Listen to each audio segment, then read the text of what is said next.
रात एक करता है। या साबका गवर्नमेंट आ रही ने उन्होंने कोई इस चीज़ का दराग नहीं है कि किसान को किस तरह बचाना है, इस मुल्क की जी उन्होंने तरक्की किस तरह हो सकती है, ਉਹਦੀ पैदावार जी खुद ਉਹਨੂੰ किस तरह जनाब डेवलप करना। साढ़े जिन्ने भी इदारे ने मैं बड़ी माजरत ना कहना उस तरीके ना नहीं काम कर रहे, वो ज़राअत दे ने, वो लाइफ स्टॉक दे ने, जो भी तरक्की हो रही है ये नाकाफी है। मेरे दोस्तों पाकिस्तान के अंदर एक ही लोगों को काम है जिन्नी साड़ी प्रॉपर्टी आ जिन्नी जरी जमीन है और स्कीमा बना लो तो बाकी तौर पर पैसा कमा लो। और आने वाले दिनों ये मैं जो देख रहे हैं ये मैंने नजर आ रहा है कि खराब जी बहुत कमी हो जाएगी। ये वास्ते सानू सारियां अज सोचना पेगा। और जो शौकत अली साहब का जनाब मैं फिर शुक्रिया भी अदा करना है जिन्होंने साढ़े सूबे के अंदर मेरी अपना जिथे की सदारत आ पहला प्रोग्राम भी उत्थे रखिया और दूजा काले के अंदर भी उत्थे रखिया। इंशाअल्लाह ताला असी पूरी मेरी टीम असी पूरा जनाब चौधरी शौकत अली साहब मैं दमा देना असी इंशाअल्लाह कदम ना कदम बढ़ा के अगे चलांगे ताकि ये दारियां भी अवेयरनेस दी जा सके, ये साढ़े किसान भाइयों भी अवेयरनेस दी जा सके ताकि साड़ी पैदावार जरा नहीं बढ़ सके और मुल्क जोड़ा है ये डॉलर भी इतों ही पैदा हो सकते हैं। ये जरी जमीन जड़ियां ने ये यकीन करो डॉलर भी पैदा कर सकती ने, साड़ी माइशत भी बेहतर हो सकती है, साडा मुल्क भी तरक्की कर सकता। जिन्ने मुल्क ज़राअत तरक्की करके किते किते चल गए ने पाकिस्तान का जोड़ा किसान आ वो अज भी परेशान आ। क्यों परेशान है? जी चीज़ की साड़ी पैदावार ज्यादा हो बेहतर हो वो साड़ियां हुकूमत का काम है बस सपोर्ट किया जाए और बजाय बोर्ड करने तो अज बाहरों सारिया चीज़ा आ रही ने, आलू बाहरों आ रहे होंगे ने, मतलब प्याज बाहरों आ रहे होंगे ने, टमाटर बाहरों आ रहे होंगे ने। अगर मेरे किसान को ये सहूलत दी जान, मेरे किसान को जनाब अली इतने जी सहूलत दी जाए, मेरे किसान की जी पैदावार जो हो बाहर सपोर्ट किया जाए कि क्यों नहीं मेरा मुल्क तरक्की करता। असी बजाय डॉलर बाहरों नहीं आते असी जनाब अली पाकिस्तान के बाहर भेजते पे हैं तो मैं कहना सानू बिल्कुल सोचना चाहिए। और चौधरी शौकत साहब ने मैं कहांगा और पूरी जी टीम आई है साड़ी जिन्हें अदारिया के लोग आए ने ये साड़ी मदद करना किसानों की ताकि किसानों की जितन बेहतरी होगी इस मुल्क के अंदर, जितन किसान की ताकत होगी उस दिन इंशाअल्लाह मुल्क को कोई ना डॉलर की लोड़ होगी ना पैसे की लोड़ होगी। तो मैं उम्मीद करांगा इंशाअल्लाह इस काम में जदोजहद करांगे और किसानों को जोड़ा है असी पैदावार लैन दे विच जिस तरह के दुनिया के उत्ते 80-80 मन 70-70 मन गंदम निकल रही है, पाकिस्तान की उस पैदावार 28 मन आ रही है। क्यों आ रही है? साढ़े दारे नहीं काम कर रहे, साढ़े किसान अवेयरनेस नहीं, साढ़े किसान सहूलत नहीं, साढ़े किसान की बिजली सस्ती नहीं, साढ़े किसान की खाद सस्ती नहीं। तो मैं इसी चीज़ तवज्जो दिवाते हैं मैं मदद करांगा क्योंकि सेक्रेटरी साहब ने किया ही 2-2 मिनट टाइम है तो जो पहले बंदे ने ज्यादा ले लिया तो शायद आने वाले बंदे जेडे ज्यादा टाइम लैणगे कॉन्फ्रेंस जी वो लोगों को पूरा ना हो सके।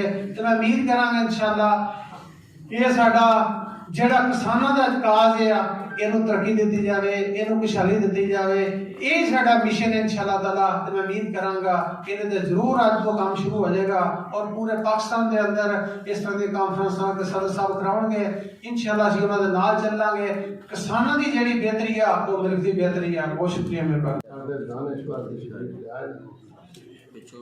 शौकत साहब का और सारे जिहड़े हज़रात मौजूद ने उन्हां दा इंतहाई मुश्किल है। मैं तो इत्थे सुनने वास्ते आया भाई स्कॉलर साढ़े इत्थे आने ने इंशाअल्लाह उन्होंने ज़राअत के बारे किसानों की हालत के बारे किसानों की बेहतरी वास्ते उन्हें इंशाअल्लाह किसान मशवरे भी देने ने और साढ़े वास्ते उन्होंने इस आवाज़ को ईवान बाला दे विच भी पहुँचाना है। मैं तो सिर्फ एक लफ्ज़ बोला बात फूलों की होती तो सह लेते हम, बात फूलों की होती तो सह लेते हम, अब तो कांटों पे भी हक हमारा था। यकीन करो भाई साड़ी अगर हालत वेखी जाए ना जी तो काबिल रहम हालत है। इलामा इकबाल ते आखे ने जिस खेत से दहका को मैसर ना हो रोजी उस खेत के गोशा है गंदम को जला दो। गल हकीकत है बस ये स्टेज उत्ते खड़े हैं।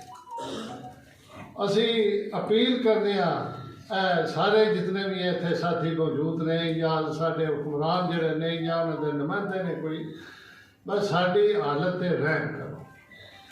इस दफा इस हुकूमत ने साढ़े उत्ते बड़ी मेहरबानी की, यानी साड़ी मुंजी का रेट ठीक है, साढ़े कमाल का रेट गुजारिया। ये नहीं मैं बिल्कुल मतलब हिसाब है, लेकिन मैं समझना अगे पिछे जितनी देर भी गुजरी है असी जलीलो ख्वार होया सन, अपनी मेहनत भी नहीं पूरी जड़ी मसूब है।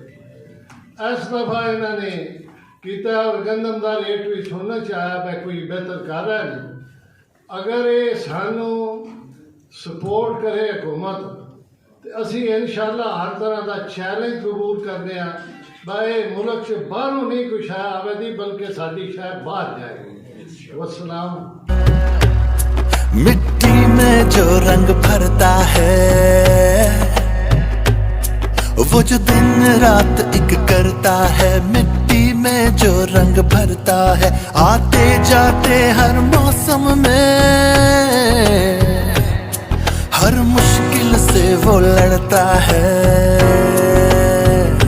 हो तुझसे ही बढ़ती जाए जीवन की खुशियां सारी, हम पे है तेरा एहसान। तेरे हाथों की मेहनत से हम धरती की शान बढ़ाएंगे। तू यूं ही चलता जाए तो सब रास्ते मंजिल पाएंगे। तेरी हिम्मत से तेरे जज्बे से सर सबसे है पाकिस्तान। सलाम किसान।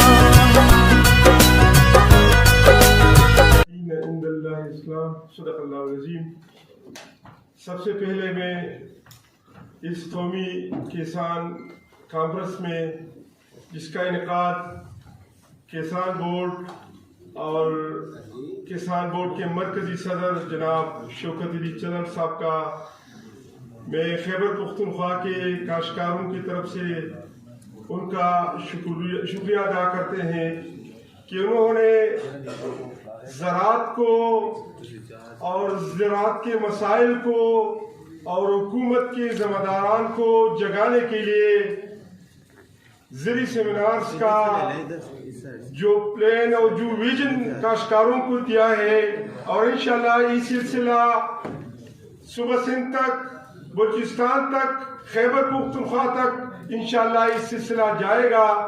मैं उनको इस इक़दाम पर, इस कोशिश पर उनको खिराज तहसीन पेश करता हूँ। बाकी इस मौके पर ज़ी माहिरीन भी बैठे हैं, काश्तकार की मुख्तलिफ तंजीमों के नुमाइंदे भी बैठे हैं, वो आपके साथ तफसील से बात रखेंगे। लेकिन मैं खैबर पख्तूनख्वा की एक दो तीन इशू पर आपसे अर्ज करूँगा। एक ज़राअत के हवाले से और काश्तकारी के हवाले से तकरीबन सारे मसाइल एक जैसे हैं, हुकूमत की जो नज़र है हम पर, लेकिन फसलों के हवाले से मसाइल अलग अलग है। हमारे खैबर पख्तूनख्वा में हमारा गुड़ जो पेशावर वैली का और मर्दान वैली का बेहतरीन गुड़ है, जो जायके के लिहाज से बेहतरीन है और सारी दुनिया में उनकी कोई मिसाल नहीं है। लेकिन बदकिस्मती से हमारे साथ अफगानिस्तान बिल्कुल 3 घंटे के गाड़ी के सफर फासले पर है पेशावर से, लेकिन हमें गुड़ की एक्सपोर्ट की इजाज़त नहीं है। एक जालिमाना कदम है, क्योंकि इधर गुड़ का पैदावार ज़्यादा है, लेकिन इसकी मार्केट हमारे साथ अफगानिस्तान है, वस्ती एशिया के ममालिक है। इसकी वजह से अगर एक्सपोर्ट पर पाबंदी हो तो गुड़ की सही कीमत काश्तकार को नहीं मिल रहा है। तो हमारा एक मुतालबा है, वफाकी हुकूमत से मुसलसल कर रहे हैं कि गुड़ के एक्सपोर्ट पर पाबंदी हटा दें और काश्तकारों को इजाज़त दे। बाकी हमारे सारे पाकिस्तान के फसलें हर जगह अपनी अहमियत है, लेकिन टोबैको जो पाकिस्तान में सिर्फ खैबर पख्तूनख्वा का फसल है और तकरीबन 1 लाख एकड़ जमीन पर काश्त होता है और इससे तकरीबन 15 लाख लोगों का रोजगार वाबस्ता है, काश्तकार का भी और इसके साथ फिर इंडस्ट्री का भी रोजगार वाबस्ता है। लेकिन हुकूमत ने कितना जुल्म किया है, इस पर केजी का तंबाकू का कीमत जो है 245 रुपए कम अज कम है, लेकिन उसने गुज़िश्ता साल तंबाकू के पर केजी पर 390 रुपए टैक्स लगाया। कीमत 245 रुपए है, लेकिन पर केजी कीमत 390 रुपए लगाया, जिसकी वजह से काश्तकार भी बदहाल हुआ है, लोकल कंपनी भी जो है वो बदहाल हुए। इसलिए जो एक असल में ये जो टैक्स लगा हुआ है ये मल्टीनेशनल कंपनियों की साजिश की बुनियाद पर हुआ है, ताकि लोकल कंपनी मार्केट से निकल जाए और फिर काश्तकार जिस तरीके से वो चाहे उनको रेट दे और जिस तरीके से उनको से माल जिस मर्जी से और अपनी मर्जी से ले ले, ताकि मार्केट से कंपटीशन खत्म हो जाए। कंपटीशन में इस वक्त लोकल कंपनी खड़ी है मार्केट में, तो हम हुकूमत की इस काम की मजम्मत करते हैं और हुकूमत से मुतालबा करते हैं कि बिल्कुल जो पर केजी आपने 390 रुपए के टैक्स लगाया है, इससे काश्तकार भी खराब हो तबाह हो जाएगा माशी लिहाज से, और बेरोजगारी भी इजाफा होगा। आम जो मजदूर है कारखानों में वो भी बेरोजगार हो जाएगा, और हमारे हाई इंडस्ट्री का भी जो मौजूद है लोकल वो भी खत्म हो जाएगा। दूसरा जो बड़ा मसला हमारे साथ है, मैं इसका भी एक मुख्तसर जिक्र करूंगा, वो ये है कि डी खान में तकरीबन 60,000 एकड़ पर चावल काश्त होता है, लेकिन डी खान में कोई राइस मिल नहीं है। फिर सिंध से लोग जाते हैं और उसे कम कीमत पर चावल खरीदते हैं। तो मैं ये भी आपके सामने मुतालिबा रखता हूँ कि हुकूमत उधर राइस मिल का इंतजाम करे। बाकी और भी मुख्तलिफ इशूज है, लेकिन इस वक्त की कमी की वजह से बाकी लोग भी बात करेंगे। मैं एक बार फिर सब शुरका का और किसान बोर्ड के सारे मुंतजिमीन का शुक्रिया अदा करता हूँ कि उन्हें काश्तकार और ज़राअत की आगे लाने के लिए एक अच्छा कदम का आगाज किया है। इंशाल्लाह इसको हम आगे बढ़ाएंगे।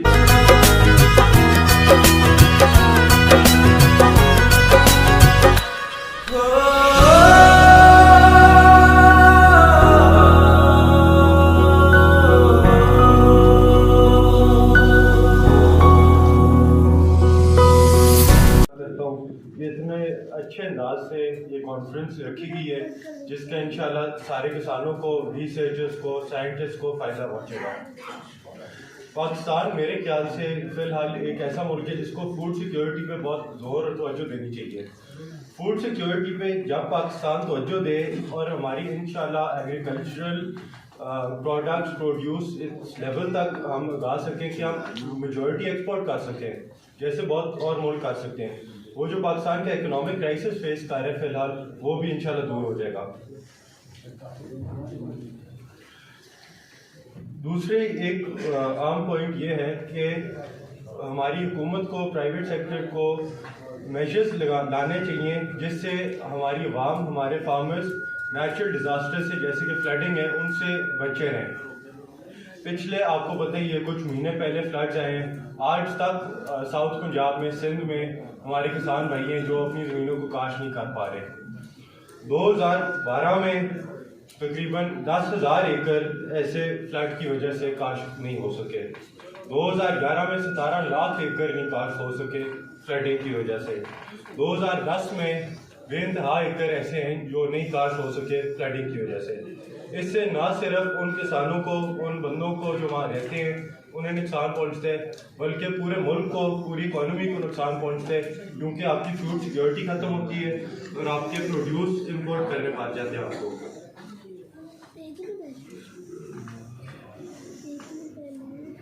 दूसरा एक ये पॉइंट है जो मेरे ख्याल में आया था कि बहुत ज़रूरी है, जिस पे चद्दर साहब भी काफ़ी दफ़ा गुफ्तगू कर चुके हैं, वो ये है कि जो पाकिस्तान में फ़िलहाल हम यील्ड लेते हैं हर एक क्रॉप की, वो बहुत कम है।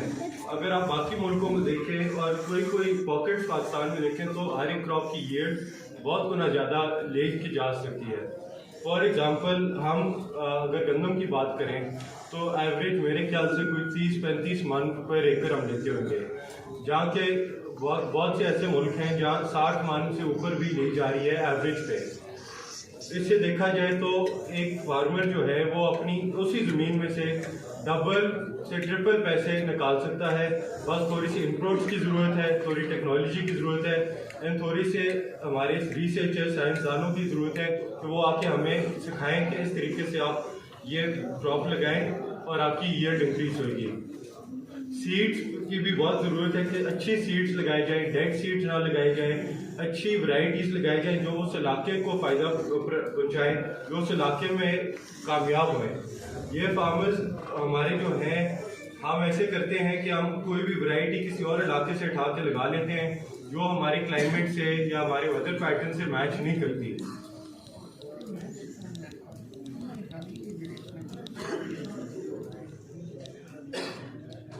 जो हमारी इंपोर्ट कॉस्ट है फिलहाल पूरे एग्रीकल्चर सेक्टर में बहुत ऊंची जा रही है। जैसे कि आपको पता है DAP का रेट बहुत ऊपर गया हुआ है और शॉर्ट सप्लाई में है। फिलहाल यूरिया भी कई इलाकों में बहुत शॉर्ट सप्लाई में है और सिर्फ ब्लैक मार्केट में मिल रही है। मेरी ये गुजारिश होगी कि हम एज ए नेशन सारे मिल के ऐसी चीज़ें ढूंढें, ऐसी नई फर्टिलाइजर्स पेस्टिसाइड्स ढूंढें जो लो कॉस्ट और हाई इनपुट हाई वो दें, हमें हाई रिकवरी दें, हाई यील्ड दें और फ़ायदा पहुँचाएं। जो ट्रेडिशनल तरीके हैं हमारे फार्मिंग के वो पीछे कामयाब रहे थे, बट पूरी दुनिया आगे चलती जा रही है। पाकिस्तान को भी ज़रूरत है कि हम भी अपने फार्मिंग टेक्निक्स और प्रोड्यूस को आगे लेते हुए जाएं और यील्ड लें जो बाकी दुनिया ले रही है, रिजल्ट वो ले आओ। मेरी ये गुजारिश होगी कि हमारी हुकूमत भी इस पे जोर दे और हम इस कोशिश पे जाएं ताकि हमारा मुल्क ऐसा एक मुल्क हो जो सारी की सारी एग्रीकल्चरल प्रोड्यूस जो है हम एक्सपोर्ट कर सकें और पूरे मुल्क में रोशन हो पाकिस्तान का नाम के जो प्रोड्यूस है वो पाकिस्तान से आता है। इससे पाकिस्तान की इकोनॉमी को भी बहुत ज़्यादा फ़ायदा होगा इंशाल्लाह। बहुत मेहरबानी पूरे किसान बोर्ड की टीम से कि ऐसे बार बार हम ये ऐसे सेमिनार्स रखते हैं, कॉन्फ्रेंसेस रखते हैं और इससे मेरे ख्याल से बहुत फ़ायदा होगा सारों को जो एग्रीकल्चर सेक्टर से ताल्लुक़ रखते हैं। Thank you. अस्सलाम वालेकुम। सबसे पहले मैं जी मुबारकबाद देना चाहता हूँ चतर साहब को, रिजवी साहब को, इतना ज़बरदस्त उन्होंने कॉन्फ्रेंस ऑर्गेनाइज़ की है, बहुत मेहरबानी जी। दूसरी बात पे आप सारों का शुक्रिया अदा करना चाहूँगा कि आप तशरीफ़ लाएँ। ये जो आज टॉपिक डिस्कस कर रहे हैं जी नेशनल फूड सिक्योरिटी के बारे में, ये एक बहुत ज़रूरी टॉपिक है। आगे फ्यूचर में ये बहुत एक ख़ास रोल प्ले करेगा पाकिस्तान के फ्यूचर में। एज ऑफ नाउ जो पाकिस्तान की पॉपुलेशन है ये 22 करोड़ की नज़दीक है जी। उसके 60% लोग 30 साल या 30 साल की उम्र में घाटे हैं। उसका मतलब है ये हमारी जो पॉपुलेशन है ये काफ़ी एक्सपेंड करेगी फ्यूचर में, और उसका यही मतलब है कि जब पॉपुलेशन एक्सपेंड करेगी नेशनल जो फूड का डिमांड है वो भी साथ साथ इंक्रीज़ करेगा। एज पार्ट ऑफ द किसान बोर्ड हमारा ये भी काम है फ्यूचर आउटलुक हम देखें जी कि फ्यूचर में क्या डिमांड होगी फूड की और हम एज फार्मर्स कैसे ये मीट कर सकेंगे। हम जी मेरा ताल्लुक़ है एक फार्मिंग फैमिली से और हमारे पास ये काफ़ी हम फार्मिंग करते हैं, साथ साथ एक मिल भी है, तो ये दोनों मैं पॉइंट ऑफ व्यू से ये चीज़ें देख सकता हूँ। एंड बहुत ज़रूरी है कि फार्मर्स को पाकिस्तान में पंजाब में ये सहूलियात मिले जाएँ जिनके साथ वो अपना काश्तकार फुल अपना पोटेंशियल रीच कर सकें, यील्ड रीच कर सकें। और एज हमारी कंपनी की तरफ से हमने टू इनकरेज फार्मर्स के नए चीज़ें ट्राई किया जाए, नए तरीके इस्तेमाल किए जाएँ। हम एक फर्टिलाइज़र जो हमारा वेस्ट वाटर होता था उसे फर्टिलाइज़र के तरीके पे जैसे इंटरनेशनली काफ़ी जगहों पे इस्तेमाल की जाता है वैसे ही हम बना के फ्री ऑफ कॉस्ट फार्मर्स को दे रहे हैं। बाकी अभी ये पाकिस्तान में दो मिनी थ्रेट्स हैं फ्यूचर में। एक तो जो हमारी पॉपुलेशन इतनी एक्सपैंड हो रही है माशाल्लाह, तो इसका हमें मीट करना होगा जो फूड डिमांड्स होंगे। दूसरा जो आजकल हम अपने एग्रीकल्चर लैंड्स को मीनिंग हम टेकन फॉर ग्रांटेड लेते हैं, उसके ऊपर आजकल सोसाइटियाँ बन रही होंगी, उसका सही ख्याल नहीं रख कोई गवर्नमेंट की तरफ से सही ख्याल नहीं रख रहे जो एग्रीकल्चर हमारी ज़मीन है। मैं बाहर जब पढ़ने गया था रॉयल एग्रीकल्चर यूनिवर्सिटी से अपनी डिग्री की है जी इंटरनेशनल एग्री बिजनेस से, उधर सिखाया जाता था कि ये जो एग्रीकल्चर ज़मीन है ये कितनी ज़रूरी होती है मुल्कों में। मायूसियों के बादल तुझ पे जो छाए हैं